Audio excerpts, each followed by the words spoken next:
Hello learners, आप सभी को प्यार भरा नमस्कार। कैंसलिंग क्लासेस के यूट्यूब सेशन में आपका बहुत बहुत स्वागत है। हमारे डेली एमसीक्यू प्रैक्टिस सीरीज़ में। और आपसे अगेन एक रिक्वेस्ट करना चाहूँगा कि प्लीज़ वीडियो को लाइक कर दीजिए, क्योंकि आपके एक लाइक से हमें मोटिवेशन भी मिल जाता है और साथ ही साथ ये वीडियो रिकमेंडेशन में भी चला जाता है। सो जिनको ज़रूरत होगी इन प्रैक्टिस सीरीज क्वेश्चन की, उन तक ये वीडियो पहुँच जाएगा। तो प्लीज़ लाइक कर दीजिए, दैट्स अ रिक्वेस्ट। और आज है 22 सितंबर और संडे है आज। और स्टार्ट करते हैं आज के इस स्पेशल सेशन को। बहुत अच्छे क्वेश्चंस आप लोग के लिए लेके आया हूं मैं, तो बिना किसी देरी के स्टार्ट करते हैं सेशन को। और एक और चीज़ बताना चाहूँगा कि ऐसे क्वेश्चंस आपके लिए लेके आया हूं जो पहली चीज़ तो कहीं आपको देखने को नहीं मिलेगा, क्योंकि सारे ही क्वेश्चंस मैंने डिज़ाइन किए हुए हैं। और दूसरी चीज़ ये है कि जो लेटेस्ट पैटर्न चल रहा है इसके ऊपर आपके लिए क्वेश्चंस लेके आया हूँ, है ना। तो बिल्कुल ही अच्छे तरीके से स्टार्ट करते हैं आज के सेशन को।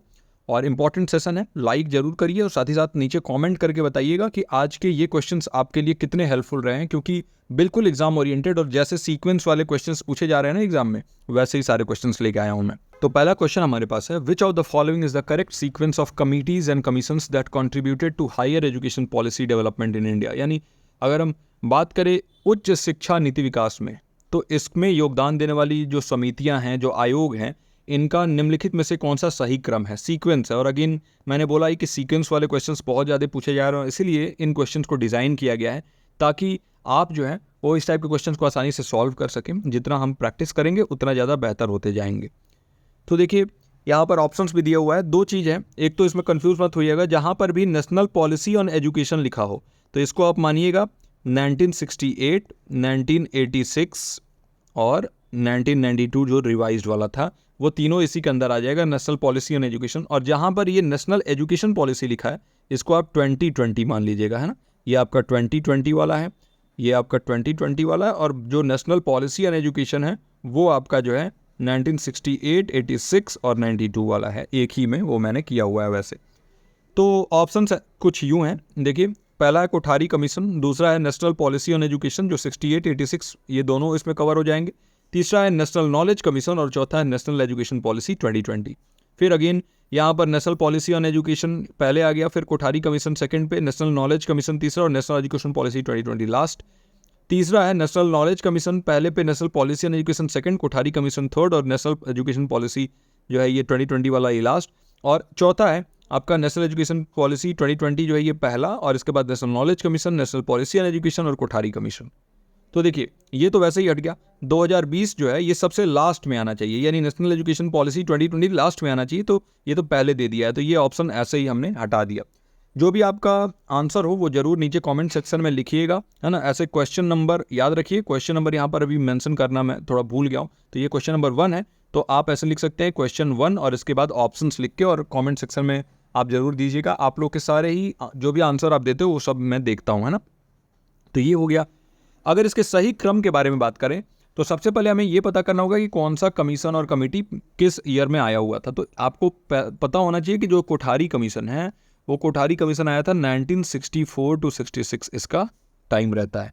फिर नेशनल पॉलिसी ऑन एजुकेशन जो फर्स्ट आया था वो था 1968, उसके बाद आया 1986 और इसी को जो है प्रोग्राम ऑफ एक्शन आया 1992 में। तो ये सभी इसके अंदर आ जाते हैं, नेशनल पॉलिसी ऑन एजुकेशन वाला पॉइंट हो गया। इसके बाद अगर हम नेशनल नॉलेज कमीशन के बारे में बात करें तो ये आया था 2005 से 2009 के बीच, और 2020 में आया था, ऑलरेडी मैंने बता दिया है, नेशनल एजुकेशन पॉलिसी 2020।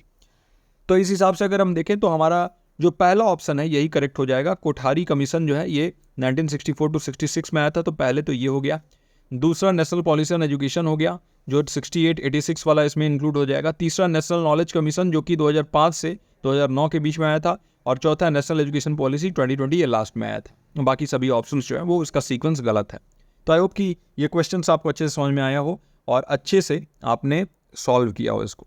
अगला क्वेश्चन हमारा ये क्वेश्चन नंबर 2 है। यहाँ पर मैं मेंशन कर दूंगा क्वेश्चन नंबर, ताकि आप अगर लिख रहे हैं आंसर्स इसके तो आपके लिए ईजी हो वो मेंशन करना वहाँ पर। तो आप ऐसे क्वेश्चन 2 लिख के और इसका कौन सा ऑप्शन सही है आपके हिसाब से वो जरूर मेंशन करिएगा, और बताइएगा कि ये हमारा प्रयास कैसा लग रहा है। बहुत ही मेहनत करके ये सारे ही क्वेश्चन डिज़ाइन करने पड़ते हैं, क्योंकि ये प्रीवियस ईयर क्वेश्चंस नहीं है, ये जो है एक्सपेक्टेड एमसीक्यू हैं, एमसीक्यू हैं, जिसे मैंने रेडी किया हुआ है।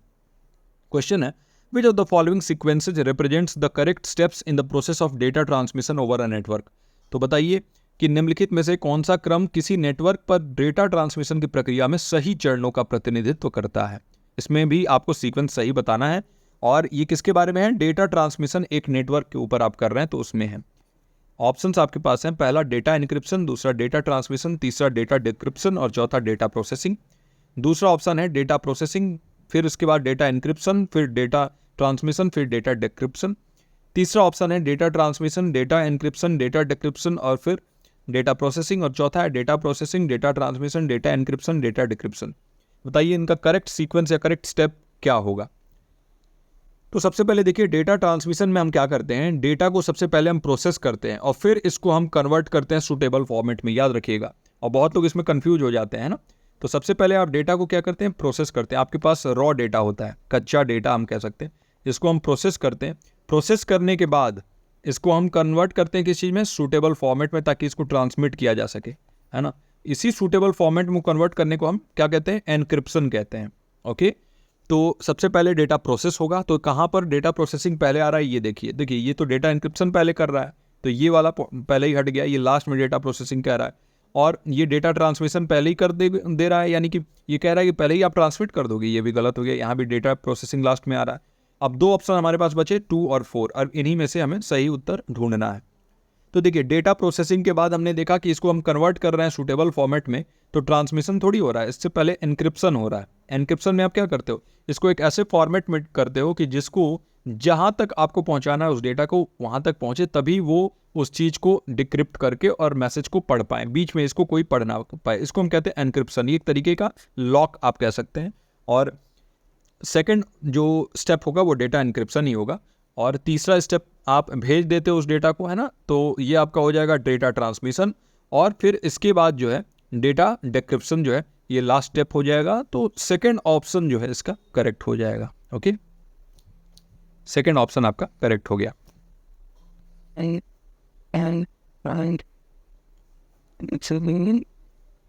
अब अगले क्वेश्चन पे चलते हैं। Which of the following sequence depicts the stages of sustainable development goals implementation at global level? चलिए बताइए कि निम्नलिखित में से कौन सा अनुक्रम वैश्विक स्तर पर सतत विकास लक्ष्यों के कार्यान्वयन के चरणों को दर्शाता है। बताना है आपको, सतत विकास लक्ष्य के बारे में ये क्वेश्चन है, SDG के बारे में क्वेश्चन है कि अगर हम इसके इम्प्लीमेंटेशन को देखें वैश्विक स्तर पर, तो कौन सा सीक्वेंस है जो सही है इसके इम्प्लीमेंटेशन के लिए।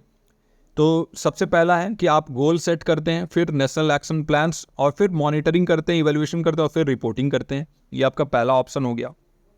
दूसरा है कि नेशनल एक्शन प्लान आप सेट करते हैं, फिर आप गोल सेट करते हैं, फिर रिपोर्ट करते हैं, फिर मॉनिटर और इवैल्यूएट करते हैं। तीसरा है कि पहले गोल सेट कर लेते हैं, फिर मॉनिटर करते हैं, फिर नेशनल एक्शन प्लान्स बनाते हैं, फिर रिपोर्टिंग करते हैं। और चौथा है मॉनिटरिंग और इवैल्यूएशन करते हैं, फिर गोल सेटिंग करते हैं, फिर नेशनल एक्शन प्लान्स बनाते हैं और फिर रिपोर्टिंग करते हैं। बताइए इसका करेक्ट सीक्वेंस कौन सा होगा। लक्ष्य निर्धारण, राष्ट्रीय कार्य योजनाएं, निगरानी और मूल्यांकन, फिर रिपोर्टिंग। राष्ट्रीय कार्य योजनाएं, लक्ष्य निर्धारण, रिपोर्टिंग, निगरानी और मूल्यांकन, या फिर लक्ष्य निर्धारण, निगरानी और मूल्यांकन, राष्ट्रीय कार्य योजनाएं और रिपोर्टिंग। और चौथा निगरानी और मूल्यांकन, लक्ष्य निर्धारण, राष्ट्रीय कार्य योजनाएं और रिपोर्टिंग। बताइए इसका जो सही क्रम है वो क्या होगा, सही अनुक्रम में इसको आपको सजाना है। तो देखिए, अगर हम सस्टेनेबल डेवलपमेंट गोल्स के बारे में बात करें ना, तो ये प्रोसेस स्टार्ट होता है किससे, ये प्रोसेस स्टार्ट होता है गोल सेटिंग से। सबसे पहले आप गोल सेट करते हो, 2030 का एजेंडा है हमारा, है ना। SDG जो है सस्टेनेबल डेवलपमेंट गोल्स हैं, इसमें 17 गोल आते हैं, आपको मालूम होना चाहिए, और 169 टारगेट्स होते हैं इनमें। और 2030 का लक्ष्य रखा गया है इन सभी गोल्स को अचीव करने के लिए। तो सबसे पहले तो आपने गोल सेट कर दिया 2030 का, फिर आपने नेशनल एक्शन प्लान बनाए। नेशनल एक्शन प्लान में आप इंडिविजुअल कंट्रीज़ के लिए आपने प्लानिंग किया कि एक एक कंट्री के हिसाब से क्या क्या जो है प्लानिंग होना चाहिए। फिर आप जो है मॉनिटर और इवेलुएट करेंगे कि वो कंट्रीज़ जिनके लिए हमने प्लानिंग किया है तो उन्होंने इस पर कितना काम किया है, तो उसको हम मॉनिटर करेंगे, है ना।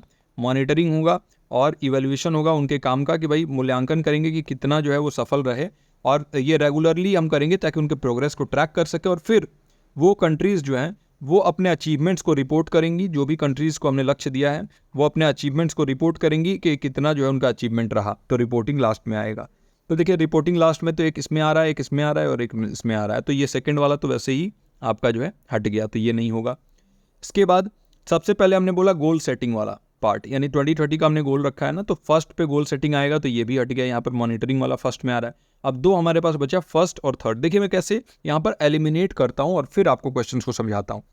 तो हमने 2 ऑप्शन एलिमिनेट कर दिए, 2 ऑप्शन बचे हैं। सबसे पहले गोल सेटिंग। गोल सेटिंग करने के बाद क्या करते हो आप? क्या आप जो है मॉनिटरिंग और इवैल्यूएशन कर ले रखते हो या फिर एक्शन प्लान्स बनाते हो? नहीं, गोल सेटिंग करने के बाद आप नेशनल एक्शन प्लान्स बनाते हो। सभी जो कंट्रीज़ हैं उनको उनके हिसाब से प्लान्स दिया जाता है और फिर मॉनिटर किया जाता है, फिर उनका जो है देखरेख किया जाता है, उनको जो है इवैल्यूएट किया जाता है, मूल्यांकन किया जाता है। तो इसके हिसाब से फर्स्ट ऑप्शन जो है वो करेक्ट हो जाएगा, पहला ऑप्शन। यानी सबसे पहले लक्ष्य निर्धारण, दूसरे पे है राष्ट्रीय कार्य योजनाएं, तीसरा है निगरानी और मूल्यांकन, और चौथा है रिपोर्टिंग। ओके, अब चलिए अगले प्रश्न पे चलते हैं। हमारा अगला क्वेश्चन है, which of the following sequence depicts the correct order of steps in a research process, है ना। तो देखिए ये एक और चीज़ बता दूँ, ये क्वेश्चन नंबर 3 था आपका, और इसके बाद हम क्वेश्चन नंबर 4 पे पहुंच रहे हैं। तो ये इसलिए बता रहा हूँ ताकि आप अपने क्वेश्चन नंबर लिख के उसके आगे आंसर्स जरूर लिखिए ऐसे कमेंट सेक्शन में जाके कि क्वेश्चन नंबर 4 है और इसका आंसर ये होने वाला है। आपको ये सेशन कैसा लग रहा है? अगर अच्छा लग रहा है तो प्लीज़ लाइक कर दीजिए इस वीडियो को और नीचे कमेंट करके बताइए, थोड़ा सा हमें मोटिवेशन मिल जाता है आपके एक कमेंट से। तो पूछ रहा है, which of the following sequence depicts the correct order of steps in a research process, यानी अनुसंधान की प्रक्रिया में कौन सा इनमें से ऐसा सीक्वेंस है, ऐसा अनुक्रम है जो सही ऑर्डर को दर्शा रहा है, सही तरीके से जो है, अगर हम अनुसंधान के जो सारे स्टेप्स होते हैं वो सही तरीके से लिखे हुए हैं। सबसे पहला आपके पास है प्रॉब्लम आइडेंटिफिकेशन, दूसरा है लिटरेचर रिव्यू, तीसरा है डेटा कलेक्शन, चौथा है हाइपोथेसिस फॉर्मुलेशन और पांचवा है डेटा एनालिसिस। फिर दूसरे ऑप्शन में problem identification, hypothesis formulation, literature review, data collection and data analysis. तीसरा है problem identification, literature review, hypothesis formulation, data collection and data analysis, और चौथा है literature review, hypothesis formulation, problem identification, data collection and data analysis. अब बताना है इनमें से जो करेक्ट सीक्वेंस है वो क्या होगा एक रिसर्च प्रोसेस के लिए, एक शोध या अनुसंधान प्रक्रिया में जो चरण होते हैं, जो स्टेप्स होते हैं, उनके सही अनुक्रम बताइए। सबसे पहला यहाँ पर समस्या की पहचान, फिर साहित्य समीक्षा, डेटा संग्रह, परिकल्पना निर्माण और डेटा विश्लेषण, और इसके बाद आप सारे ऑप्शंस जो है पढ़िए, देखिए कि इनमें सही जो क्रम है वो कौन सा है। तो आपको पता होना चाहिए, देखिए रिसर्च प्रोसेस में पहला स्टेप हमेशा क्या होता है, रिसर्च प्रॉब्लम को आइडेंटिफाई करना, है ना। आप सबसे पहले यही तो करते हो कि आप रिसर्च प्रॉब्लम ढूंढते हो, प्रॉब्लम क्या है ना। जब आपको प्रॉब्लम होगा तभी तो उसका सोल्यूशन ढूंढोगे। इसके बाद आप क्या करते हो, लिटरेचर रिव्यू करते हो। लिटरेचर रिव्यू में पहले से जो काम उस प्रॉब्लम पे हो चुका है उसको अच्छे से आप जो है पढ़ते हो, जो भी रेलेवेंट इन्फॉर्मेशन चाहिए, जो भी जानकारी चाहिए उसको इकट्ठा करते हो, और इसके बेसिस पे आप क्या करते हो, एक परिकल्पना निर्माण करते हो, हाइपोथेसिस फॉर्मुलेशन करते हो। हाइपोथेसिस फॉर्मुलेशन करने के बाद आपको जो है एक ब्लूप्रिंट मिल जाता है कि किस तरीके से काम करना है, और इसके बाद जो है आप डेटा एकत्रित करते हो, डेटा कलेक्शन करते हो। डेटा कलेक्शन करने के बाद फाइनली आप डेटा को एनालाइज करके और कंक्लूजन तक पहुंचते हो, तो डेटा एनालिसिस, और इसके बाद लास्ट में आपका हो जाएगा निष्कर्ष या कंक्लूजन। तो देखिए कहाँ पर ऐसा है जहाँ पर रिसर्च प्रॉब्लम या समस्या की पहचान सबसे पहले लिखी हुई है। देखिए पहला, दूसरा, तीसरा तीनों में ही लिखा हुआ है, तो चौथा ऑप्शन तो हट गया। साहित्य समीक्षा पहले नहीं होता है, समस्या की पहचान पहले होता है। तो चलिए फिर दूसरे पे आपको क्या देखना है, रिसर्च प्रॉब्लम के बाद आप लिटरेचर रिव्यू करेंगे, मतलब साहित्य समीक्षा करेंगे। तो इसमें सेकेंड ऑप्शन भी हट गया क्योंकि साहित्य समीक्षा इसमें जो है तीसरे नंबर पर लिखा हुआ है, दूसरे पे होना चाहिए। तो साहित्य समीक्षा पहले और थर्ड ऑप्शन में दोनों में जो है ये लिखा हुआ है, यानी कि यहाँ तक तो ये दोनों सही हैं। तीसरे में आप क्या करते हो, हाइपोथेसिस फॉर्मुलेट करते हो, यानी परिकल्पना निर्माण करते हो, और यहाँ पर पहले में डेटा संग्रह लिख दिया है। तो डेटा इकट्ठा करने से पहले आपको हाइपोथेसिस फॉर्मुलेट करना होता है, और इसीलिए ये भी हट गया। इसका जो सही उत्तर होगा वो हो जाएगा थर्ड। और परिकल्पना निर्माण के बाद देखिए डेटा कलेक्शन या डेटा संग्रह, और फिर लास्ट में आप जो है डेटा एनालिसिस करते हो, डेटा विश्लेषण करते हो, और फिर निष्कर्ष तक जाते हो, कंक्लूजन तक पहुंचते हो। तो थर्ड ऑप्शन जो है इसका करेक्ट आंसर हो जाएगा problem identification, literature review, hypothesis formulation, data collection and then data analysis. Okay, तो आई होप कि ये क्वेश्चन भी आपको अच्छे से समझ में आया हो। देखिए कितना डीप जाके हम सारे कॉन्सेप्ट को समझते हैं। तो देखिए अच्छे तरीके से डेली जुड़ा करिए हमारे इन सेशन से, बहुत आपका नॉलेज एनहेंस होने वाला है एग्जामिनेशन तो। पर इसी टाइप के क्वेश्चंस पूछे जा रहे हैं लगातार, और बार बार मैं कह रहा हूँ कि जो भी क्वेश्चन हम कराते हैं ना, ये कहीं पूरे यूट्यूब पे आपको नहीं मिलेगा, और कोई ऐसा जो है क्वेश्चन नहीं कराएगा। सभी लोग PYQs कराते हैं, और नहीं तो अगर MCQ कराएंगे भी तो बहुत ज़्यादा जो है अलग तरीके कराते हैं। जिस टाइप का एग्जाम में आ रहा है वैसा क्वेश्चन सिर्फ आपको यहीं ज्ञानस्थली पे मिलता है, और आप डेली इसीलिए कहता हूँ कि जुड़ा करिए इन सेशन से। तो अगला क्वेश्चन है, which of the following sequence depicts the correct order in the level of teaching. अगर मैं बात करूँ शिक्षण के क्रम के स्तर में, तो सही क्रम जो है वो कौन सा है बताइए। पहला है आपके पास ऑप्शन अंडरस्टैंडिंग लेवल, फिर मेमोरी लेवल, फिर रिफ्लेक्टिव लेवल, या फिर मेमोरी लेवल, रिफ्लेक्टिव लेवल, फिर अंडरस्टैंडिंग लेवल, या फिर जो रिफ्लेक्टिव लेवल यानी चिंतनशील स्तर, फिर अंडरस्टैंडिंग लेवल यानी समझ का स्तर, फिर स्मृति स्तर या मेमोरी लेवल, या फिर चौथा है मेमोरी लेवल यानी स्मृति स्तर, फिर अंडरस्टैंडिंग लेवल या समझ स्तर, और तीसरा है आपका रिफ्लेक्टिव लेवल यानी चिंतनशील स्तर। बताइए इनमें से कौन सा सही सीक्वेंस है। लेवल ऑफ टीचिंग के बारे में हम बात कर रहे हैं, तो सही सीक्वेंस के बारे में अगर हम बात करें ना, तो सबसे पहले आपको मालूम है कि क्या आता है। ये एक ट्रायंगल बनाइए, और इस ट्रायंगल में सबसे बेसिक क्या होता है, बच्चों को आप क्या सबसे पहले सिखाते हो, उनको आप काउंटिंग सिखाते हो, उनको आप अल्फ़ाबेट सिखाते हो, वर्णमाला पढ़ाते हो। वो क्या होता है, वो उनको मेमोरी उनका जो है आप इन्हांस करने की कोशिश कर रहे हो और चीज़ों को रटवाते हो। तो मेमोरी लेवल सबसे निचला स्तर होता है, निम्न स्तर होता है ना। इसी के बाद आता है जो रिलेशनशिप बिल्ड करने वाला जो स्तर होता है, जिसमें आप दो कॉन्सेप्ट्स के बीच में रिलेशनशिप फाइंड आउट करते हो और चीज़ों को कॉम्प्रीहेंड करते हो, तो अंडरस्टैंडिंग लेवल आता है। और लास्ट में आपका आता है क्या, रिफ्लेक्टिव लेवल, चिंतनशील स्तर। यहाँ पर आप क्या करते हो, आप जो है क्वेश्चंस को फॉर्मुलेट भी करते हो, क्वेश्चन को सॉल्व करने का आपका तरीका भी होता है, और खुद से आप जो है सारी चीज़ें कर पाते हो। रिफ्लेक्टिव लेवल में आप रिफ्लेक्ट करते हो। तो मेमोरी लेवल रूट लर्निंग पे फोकस करता है ना, रूट लर्निंग मतलब रटने पे। और आपका जो अंडरस्टैंडिंग लेवल है ये कॉम्प्रीहेंशन पे फोकस करता है। और तीसरे पे जो आपका रिफ्लेक्टिव लेवल है वो क्रिटिकल थिंकिंग, प्रॉब्लम सॉल्विंग, ये सारी चीज़ पे है ना, समस्या समाधान वगैरह जो आप करते हो वो इससे करते हो। तो यही करेक्ट सीक्वेंस है, पहले मेमोरी, फिर अंडरस्टैंडिंग, फिर रिफ्लेक्टिव, MUR। और इसीलिए जो इसका करेक्ट आंसर होगा वो हो जाएगा आपका सबसे पहले मेमोरी लेवल, फिर अंडरस्टैंडिंग लेवल, फिर रिफ्लेक्टिव लेवल, यानी fourth option is the correct answer. स्मृति स्तर, समझ स्तर और आखिरी में चिंतनशील स्तर, ये सबसे उच्चतम स्तर होता है इनमें, है ना। अब आप नीचे कमेंट सेक्शन में फिर से मुझे बताइए एक बार और, मैंने आपसे ये पूछा था कि मेमोरी लेवल को किसने दिया था, अंडरस्टैंडिंग लेवल के बारे में किसने बताया और रिफ्लेक्टिव लेवल के बारे में किसने बताया। इन तीनों के बारे में बताइए कि कौन कौन ऐसे जो है लोग थे जिन्होंने बताया था इन तीनों ही लेवल के बारे में। हमारा अगला क्वेश्चन है question number 6, which of the following sequence correctly represents the components of communication process. बताइए निम्नलिखित में से कौन सा क्रम संचार प्रक्रिया के घटकों का सही प्रतिनिधित्व करता है। यानी कि एक कम्युनिकेशन प्रोसेस जो है इसमें सही तरीके से इनमें से कौन सा है स्टेप जो दर्शाया गया है एक कम्युनिकेशन प्रोसेस को सही तरीके से दर्शा रहा है। 4 ऑप्शन हैं आपके पास। पहला है आपके पास प्रेषक या सेंडर, दूसरा है एनकोडिंग, तीसरा है चैनल, चौथा है रिसीवर और पांचवा है फीडबैक। दूसरे पे है सेंडर, फिर चैनल, फिर एनकोडिंग, रिसीवर, फीडबैक। तीसरा है encoding, sender, receiver, channel, feedback, और चौथा है रिसीवर, सेंडर, चैनल, फीडबैक और एनकोडिंग। तो देखिए अगर हम कम्युनिकेशन प्रोसेस या संचार प्रक्रिया के बारे में बात करते हैं तो सेंडर जो है सबसे पहले मैसेज को क्रिएट करता है, तो सबसे पहले तो सेंडर आएगा, और सेंडर के पहले आते ही थर्ड और फोर्थ ऑप्शन आपका हट गया, एलिमिनेट हो गया। सेंडर सबसे पहले क्या करता है, मैसेज को एनकोड करता है। एनकोड करने का मतलब जो भी उसके मन में विचार आया उस विचार को वो शब्दों के माध्यम से गढ़ेगा, है ना, तो उसको हम कहते हैं एनकोडिंग। तो उस चीज को सेंडर के बाद यानी एनकोडिंग आएगा, तो चैनल नहीं आएगा, तो ये भी हट गया। फर्स्ट ऑप्शन आपका सही हो गया। अब बात करते हैं इसके बाद क्या होता है। तो एनकोडिंग एक क्या करता है, सूटेबल फॉर्मेट में जो है बनाता है उसको, ताकि उसको ट्रांसमिट किया जा सके। उसको एक जगह से दूसरी जगह भेजना है तो शब्दों में ही लाना पड़ेगा। और कैसे भेजा जाता है, एक चैनल के थ्रू, एक माध्यम चुना जाता है, उस माध्यम के थ्रू भेजा जाता है। फिर रिसीवर क्या करता है, वो डिकोड करता है मैसेज को, है ना, रिसीवर डिकोड करता है मैसेज को और फिर फीडबैक देता है आखिरी में, है ना। तो sender, encoding, channel, receiver and feedback, यही जो है इसका करेक्ट सीक्वेंस है, और पहला ऑप्शन इस करेक्ट सीक्वेंस को डिपिक्ट कर रहा है, इसलिए पहला ऑप्शन आपका सही है। अभी तक आपने कितने क्वेश्चन सही किए हैं ये भी जो है नीचे बताइए, लगातार लिखते रहिए तो मैं वैसे भी जान जाऊंगा कि आपके कितने क्वेश्चन जो है वो सही हुए हैं। अब हमारा अगला प्रश्न है 7वां प्रश्न, which of the following sequence accurately depicts the evolution of higher education institutions in India. बताना है आपको कि निम्नलिखित में से कौन सा अनुक्रम भारत में उच्च शिक्षा संस्थानों के विकास को सटीक रूप से दर्शाता है ना। एक क्रम दिया गया है, बताना है कि सबसे पहले जो है कौन आया था इनमें से, और इसके बाद फिर कौन आया। ये यूनिवर्सिटीज़ के बारे में बात हो रहा है, ठीक है। तो बताइए सबसे पहला आपके पास ऑप्शन आला है नालंदा यूनिवर्सिटी, दूसरा है बनारस हिंदू यूनिवर्सिटी, तीसरा है यूनिवर्सिटी ऑफ कलकत्ता, चौथा है Indira Gandhi National Open university या इग्नू। फिर आपके पास दूसरा ऑप्शन है university of Calcutta, Nalanda University, फिर इग्नू हो गया, फिर BHU हो गया।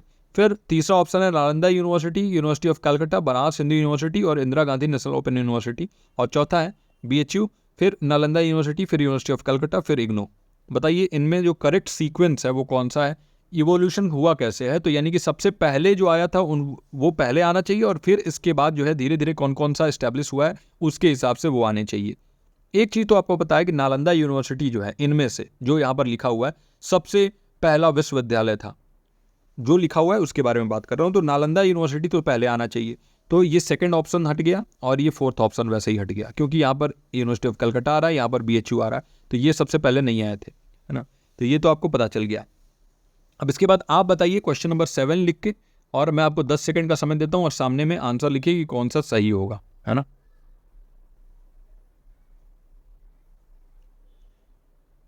तो आई होप कि अभी तक आपने अपने आंसर लिख दिया होगा। देखिए, अगर हम क्रोनोलॉजिकल सीक्वेंस के बारे में बात करें तो नालंदा यूनिवर्सिटी सबसे एंशिएंट है इनमें से, है ना। इसके बाद यूनिवर्सिटी ऑफ कलकत्ता आया था, ये पहला मॉडर्न यूनिवर्सिटी था इंडिया में। तो नालंदा यूनिवर्सिटी, इसके बाद यूनिवर्सिटी ऑफ कलकत्ता आ गया सेकंड पे, तो ये फर्स्ट हो गया आपका, ये सेकंड हो गया। इसके बाद आपका आया था BHU, बनारस हिंदू यूनिवर्सिटी, और फाइनली जो है लास्ट में आता है यहाँ पर इग्नू, ये फोर्थ नंबर पे आएगा, और इसका करेक्ट सीक्वेंस यही है। इस टाइप के क्वेश्चंस पूछे जा रहे हैं, ऐसा नहीं है कि मैंने ऐसे ही बना दिया है, इस टाइप के क्वेश्चंस पूछे जा रहे हैं, और इसीलिए मैंने डिज़ाइन किया ये क्वेश्चन भी, ताकि आपको अब सीक्वेंस भी याद रखना होगा कि इस्टेब्लिशमेंट जो है वो कब कब किनका किनका हुआ था, है ना। तो ये सीक्वेंस याद रखिएगा।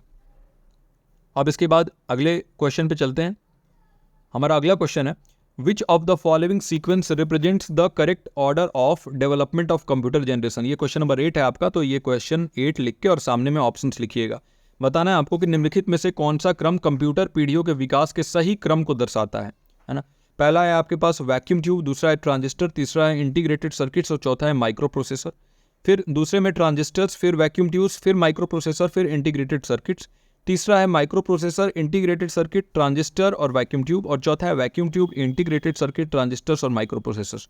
इंपॉर्टेंट क्वेश्चंस हैं जितने आज मैंने कवर कराए हुए हैं, और इस टाइप के क्वेश्चंस लगातार पूछे जा रहे हैं ये सीक्वेंस वाले, और इसलिए मैंने सोचा कि सारे ही आज सीक्वेंस के क्वेश्चंस बना के ले आऊँगा आप लोग के लिए। तो देखिए, जो इसका सही क्रम होना चाहिए, आप सबसे पहले तो अपना आंसर लिख दीजिए नीचे कमेंट सेक्शन में, और फिर मैं आपको जो है बताता हूँ। देखिए, सबसे इसमें जनरेशन आपको समझना होगा। फर्स्ट जनरेशन एक होता है, एक हो गया आपका सेकेंड जनरेशन, एक हो गया आपका थर्ड जनरेशन, और लास्ट है आपका फोर्थ जनरेशन। फर्स्ट जनरेशन के जो भी कंप्यूटर्स थे वो वैक्यूम ट्यूब्स के इस्तेमाल करते थे। बहुत बड़े साइज़ के ये कंप्यूटर हुआ करते थे, इनमें पावर बहुत ज़्यादा लगता था, और इनको रखने के लिए बहुत स्पेस भी चाहिए था, साथ ही साथ पावर कंजम्पशन बहुत ज़्यादा था, और ये बहुत कम ऑपरेशन, बहुत स्पीड कम था इनका, और ऑपरेशन भी कम कर पाते थे। दूसरे पे आपका आ जाता है ट्रांजिस्टर। इनका वैक्यूम ट्यूब के मुकाबले अगर हम देखें तो इनका जो है ना वो साइज कुछ छोटा हुआ, और इनमें पावर भी कॉम्पैरेटिवली कम लगता था, लेकिन फिर भी ये बहुत बड़ा हुआ करते थे।